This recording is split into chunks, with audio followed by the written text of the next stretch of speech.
Bulletin का आगाज करें। सबसे पहले खबर दें, 11 दिन के हमलों और खून रेजी के बाद इसराइल और हमास में जंगबंदी हो गई है। पाकिस्तानी वक्त के मुताबिक अमल दरामद का आगाज आज सुबह 4 बजे से हो गया। अब तक कोई खिलाफ वर्जी नहीं की गई। मिस्री वफूद जंगबंदी पर अमल दरामद की निगरानी करेंगे। मिस्र के 2 वफूद को तल अबीब और फ़लस्तीनी इलाकों में रवाना किया जाएगा। इसराइली मीडिया का दावा है कि इसराइली काबीना ने अमेरिका की तरफ से शदीद दबाव के बाद जंगबंदी का फैसला किया। इसराइल की सिक्योरिटी काबीना ने गैर मशरूत जंगबंदी की मंजूरी दी थी। इसराइल का दावा है कि 11 रोज़ के दौरान उसे गज़ा में बड़ी कामयाबियां मिली हैं। उधर हमास ने जंगबंदी के बाद जीत का ऐलान किया। गज़ा में हज़ारों अफराद ने जीत का जश्न भी मनाया।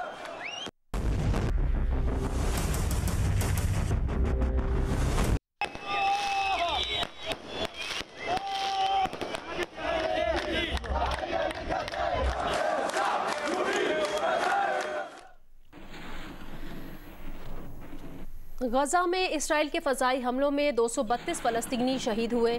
फ़लस्तीनी वज़ारत सेहत के मुताबिक शहीद फ़लस्तीनियों में 65 बच्चे, 39 ख़वातीन और 17 बुज़ुर्ग शामिल हैं। इसराइली बमबारी में 1900 फ़लस्तीनी ज़ख्मी हुए। फ़लस्तीनी वज़ारत सेहत का कहना है गज़ा में इंसानी और सेहत की सूरत हाल परेशान कुन है। इसराइल ने फ़ज़ाई हमलों में गुंजान आबाद इलाकों को निशाना बनाया। 50,000 अफराद बेघर होकर खैमों में रह रहे हैं। पनाहगाहें लोगों से भरी हुई हैं, जिससे कोरोना के फैलाव का ख़तरा है।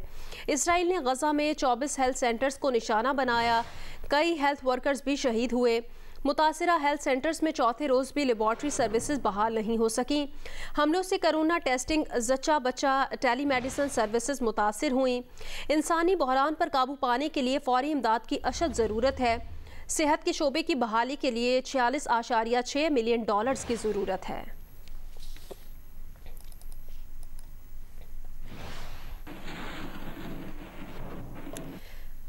पाकिस्तान ने इसराइल हमास जंगबंदी का खैर मकदम किया है। वज़ीर ख़ारजा शाह महमूद कुरैशी ने कहा कि ये इज्तिमाई इक़दाम की ताकत है। ये हर शख्स और हर कौम की कोशिशों का नतीजा है। दुआ है कि जंगबंदी फ़लस्तीन में अमन की जानिब पहला कदम हो। शाह महमूद कुरैशी ने सदर जनरल असम्बली की ज़ेर सदारत इजलास से खिताब में जंगबंदी को मुस्लिम उम्मा की सिफारती काविशों का समर करार दिया। उन्होंने कहा कि मसले का मुस्तकिल हल ढूंढना होगा। I think the immediate objective of this session has been achieved. So thank you everyone who took out time to demonstrate to your people and to the Muslims of the world that you care. Your seriousness has very clearly been reflected in the outcome.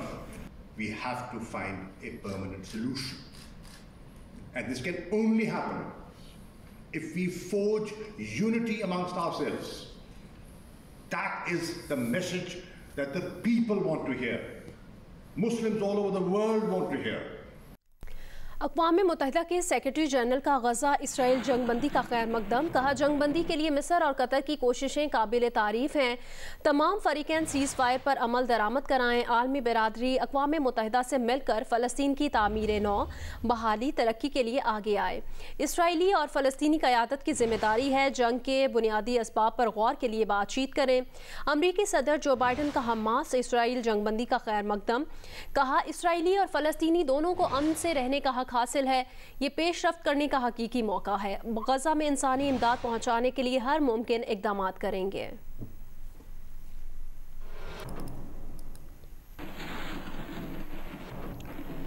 वज़ीर ख़ारजा शाह महमूद कुरैशी ने कहा कि गज़ा पर शदीद हमलों के बावजूद Israel media की जंग हार रहा है।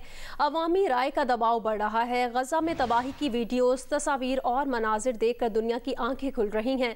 दुनिया भर में मुजाहरे हो रहे हैं। CNN को इंटरव्यू में उन्होंने कहा कि तासुर है कि आलमी मीडिया इसराइल के कंट्रोल में है। उनका असर व रसूख है। ये तासुर मुतवाज़न कवरेज से ख़त्म होना चाहिए। मेज़बान से सवाल किया कि कश्मीर को आलमी सतह पर कितनी कवरेज मिली। इसराइल फ़लस्तीन तनाज़े के 2 रियासती हल की तरफ बढ़ना चाहिए। पाकिस्तान में कोरोना की सूरत हाल भारत से बेहतर है। भारत को इमदाद की पेशकश की थी, जिसका उन्होंने जवाब नहीं दिया। कोरोना वायरस से मुतालिक अपडेट करें। मुल्क भर में 24 घंटों के दौरान कोरोना से मजीद 102 अफराद इंतकाल कर गए। NCOC के मुताबिक कोरोना वायरस के 3070 नए केसेस सामने आए हैं। गुज़श्ता रोज़ 51,528 टेस्ट किए गए। मुस्बत केसेस की शरह तकरीबन 6% रही।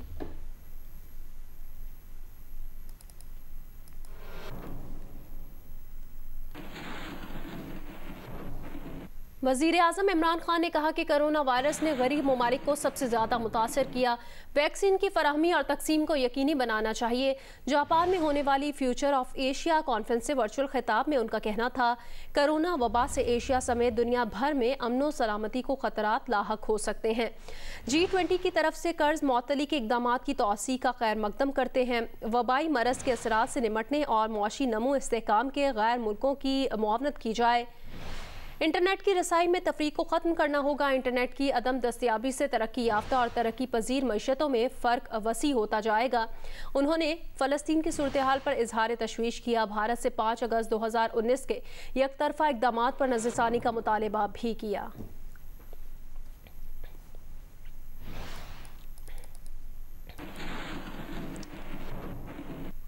वज़ीर ख़ारजा शाह महमूद कुरैशी की न्यूयॉर्क में आज क्या मसरूफियात रहेंगी, तफसीलात बताएंगे न्यूयॉर्क से नुमाइंदा जियो न्यूज़ अजीम एम मियां। वज़ीर ख़ारजा शाह महमूद कुरैशी जुमे के दिन पाकिस्तानी प्रेस जो है उससे मुखातिब होंगे और एक वो वहाँ पर तकरीब इज्तिमा होगा। उसके बाद शाम को वो पाकिस्तान की कम्युनिटी जो है उससे खिताब करने वाले हैं, जो काउंसलेट जनरल ऑफ पाकिस्तान के तहत मुनक्किद होगी।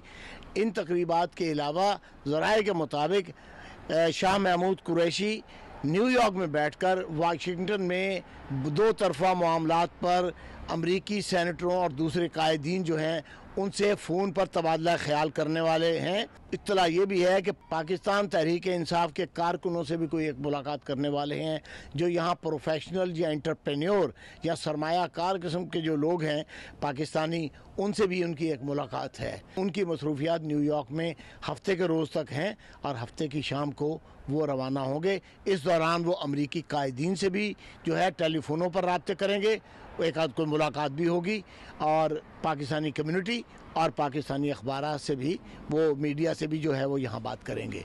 जी, भावलपुर में अहमदपुर शर्किया के करीब तेज रफ्तार मुसाफिर कोच उलट गई। रेस्क्यू जराये के मुताबिक हादसे में 17 मुसाफिर जख्मी हो गए हैं, जिनको अस्पताल मुंतकिल कर दिया गया है। अफसोसनाक वाक़या पेश आया है अहमदपुर शर्किया में, जहां पर तेज रफ्तार मुसाफिर कोच उलट गई है और हादसे के नतीजे में 17 मुसाफिर जख्मी हो गए हैं। उनको तिबी इमदाद के लिए अस्पताल मुंतकिल कर दिया गया है।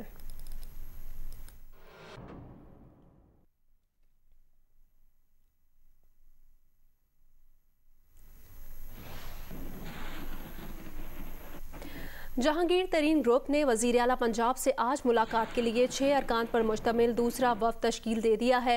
इससे कबल तरीन ग्रुप के 5 रुकनी वफ़द ने वज़ीर आला से मुलाकात करके मामलात अफ़हाम तफ़हीम से आगे बढ़ाने पर इत्तफ़ाक़ किया था।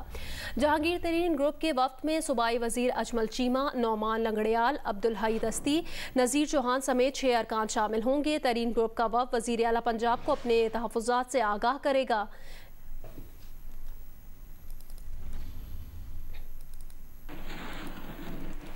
वफाकी वज़ीर इत्तलात फवाद चौधरी ने जियो न्यूज़ के प्रोग्राम आज शाहज़ेब खानज़ादा के साथ में गुफ्तगू करते हुए जहांगीर तरीन ग्रुप से वफाकी और पंजाब हुकूमत के राब्तों की तस्दीक की और कहा कि मामलात दुरुस्ती की तरफ जा रहे हैं। मरकज़ में बहुत कमी लोग हैं जिनके उनसे ताल्लुकात अच्छे हैं। आप ज़रूर नज़र आते हैं। इमरान खान साहब का भी आप पर एतमाद है, तरीन साहब के साथ भी आपके ताल्लुकात अच्छे रहे हैं। तो क्या राब्ता आपने किया और क्या उस्मान बुज़दार साहब ने भी राब्ता कर लिया तो समझा जाए कि मामलात दुरुस्ती की तरफ जा रहे हैं? देखिए, मामला दुरुस्तगी की तरफ जा रहे हैं। इनमें से कई लोगों से मेरी जो गुफ्तगू है वो हुई भी है और आगे भी चल के होगी। और बिल्कुल आपकी बात सही है, उनकी जो चीफ मिनिस्टर सेक्रेटेरिएट है उससे भी राब्ता हुआ है। ये जो अचानक पंजाब से मामला आया है कि जी हमें टारगेट किया जा रहा है पंजाब के अंदर हमारे ग्रुप को, क्या उसमें कुछ जेन्युइन बातें हैं जिनको एड्रेस करने की बात की गई है या जेन्युइन नहीं है? ये अचानक ऐसे ही आगे एक प्रेशर ग्रुप के तौर पर सामने आए हैं और प्रेशर करना चाह रहे हैं हुकूमत को? कई दफ़ा देखें, बात यह है शाहजेब के मिक्स बात है। कई जगहों के ऊपर जेन्युइनली होगा भी, उनका मौक़िफ़ सही भी होगा, और कई जगहों के ऊपर वो चीज़ें एग्जेजरेट भी कई जगहों पे होती हैं। कई जगहों पे ख्वाहिशें भी होती हैं कि ये हमारी मर्ज़ी का अफसर लग जाए, हमारी मर्ज़ी का जो स्कीमें हैं वो हो जाए, इस तरह की बातें भी होती हैं। और कई जगह जेन्युइनली भी मैं समझता हूँ ग्रीवियंसेस होंगी।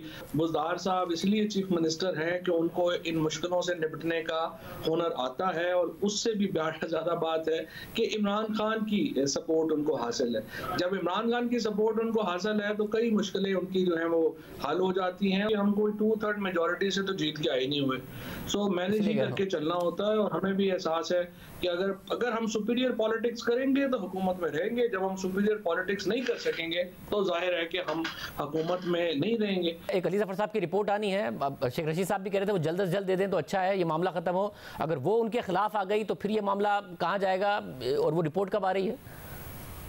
देखिए, वो रिपोर्ट्स का कोई ताल्लुक नहीं है जी। देखिए, इमरान खान ने ना अकाउंटेबिलिटी के ऊपर उन्होंने अपने करीब तरीन लोगों की कभी परवाह नहीं की है। ये ना तरीन साहब को तवक्को है इमरान खान से कि वो कोई उनकी सिफारिश करेंगे, ना ही किसी और को ये सोचना भी चाहिए कि इमरान खान इंटरफेयर करेंगे। वो जेन्युइन जो एक मेरिट के ऊपर मामला जाएगा वो उसके मुताबिक जाएगा।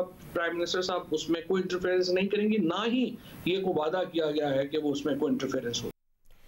सेक्रेटरी जनरल नून लीग एहसन इकबाल का कहना है 29 मई को पीडीएम के सरबराही इजलास में मौलाना फजलुर रहमान बताएंगे कि पीपल्स पार्टी ने उनकी क्या बात हुई है।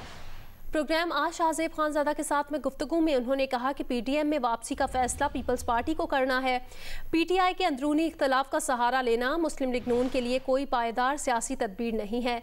ये पीडीएम की वजह से हुआ कि तहरीक इंसाफ के अरकान असम्बली अपनी सियासत को डूबता हुआ देख रहे हैं।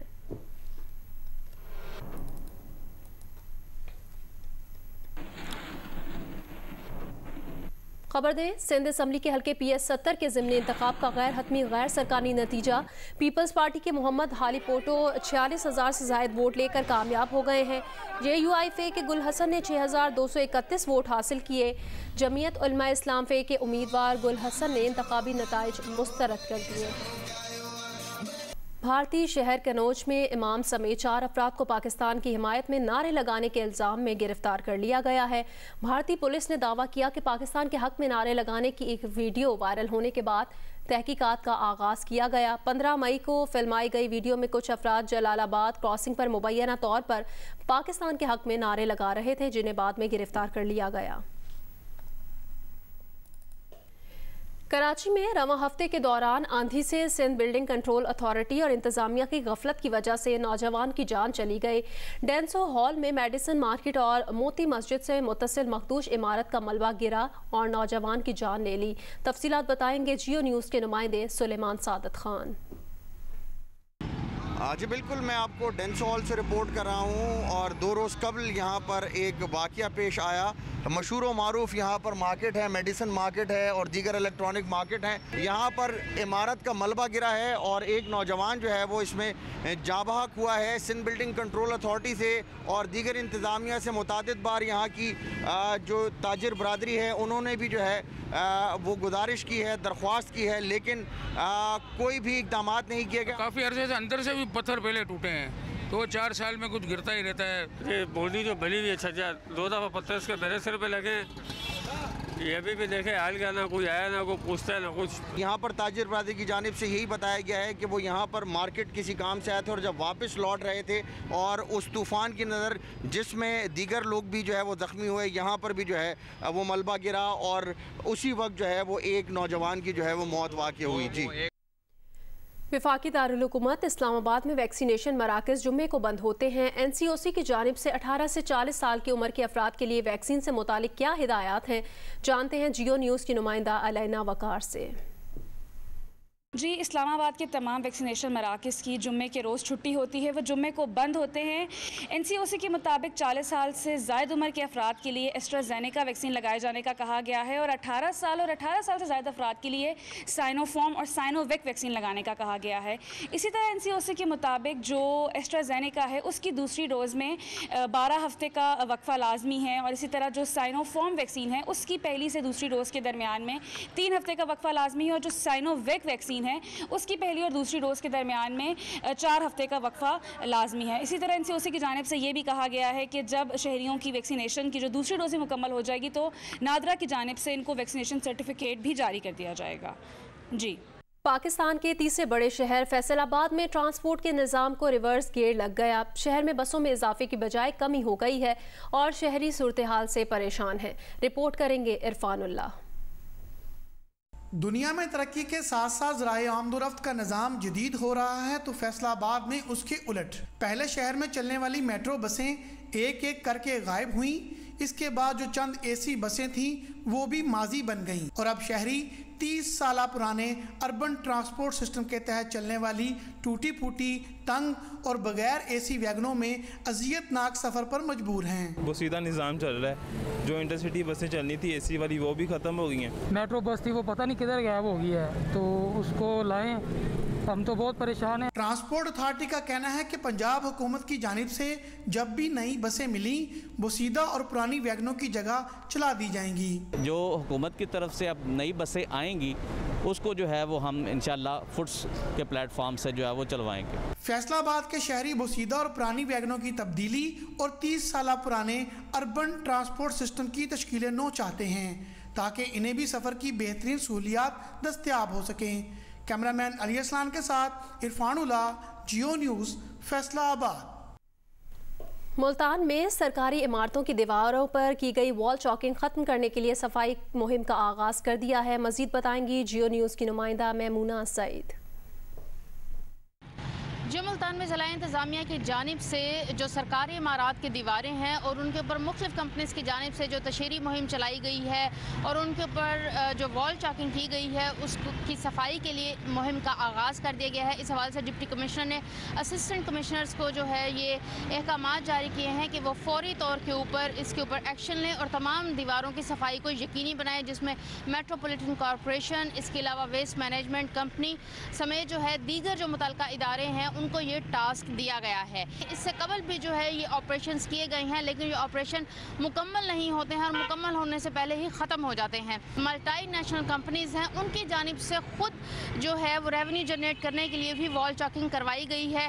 ज़िला इंतज़ामिया जो है एक तरफ तो ऐसी वॉल चॉकिंग के खिलाफ ऑपरेशन कंडक्ट करती है और दूसरी जानिब खुद जो रिहायशी इमारात हैं उनके ऊपर वॉल चॉकिंग भी करवाती है।